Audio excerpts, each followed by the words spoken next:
White House. Let's turn to Senator Bernie Sanders tonight from Vermont. Senator, good to have you with us.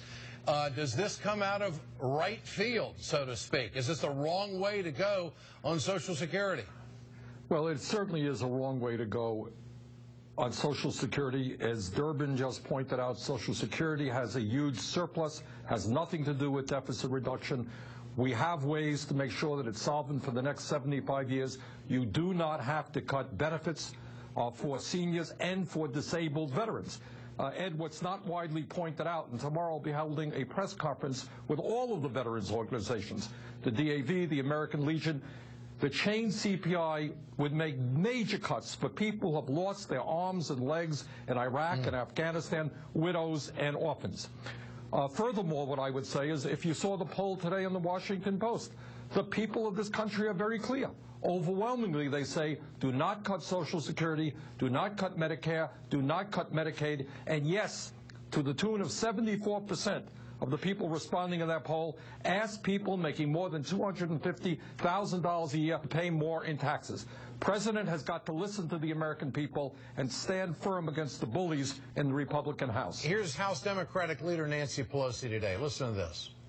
Yes, the Democrats will stick with the president, maybe not every single one of them. But on the CPI, since you bring it up, this chain CPI, President, the details of this are not all ironed out, but they all mitigate for helping the poorest, the neediest in our society, whether they're SSI recipients, whether they're 80 and older, or whether they're truly needy in between. Senator, she says other factors mitigate the impact of the CPI change, and she would have the votes.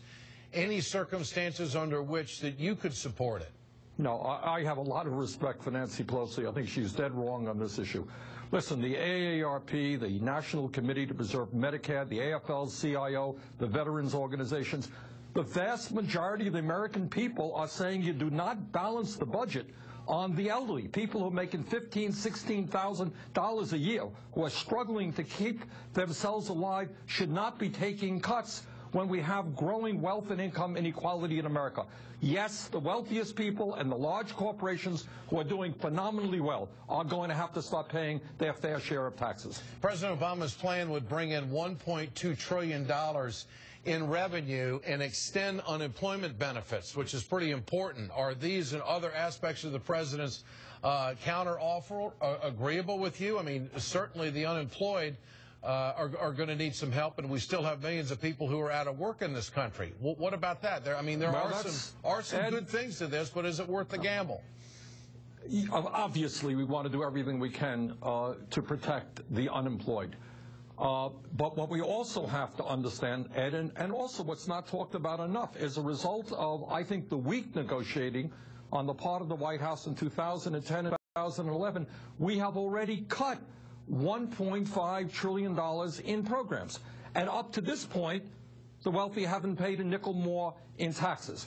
So I don't think it's a question of, you know, a little here and a little there. People on top doing phenomenally well, middle class disappearing, millions of people living in poverty.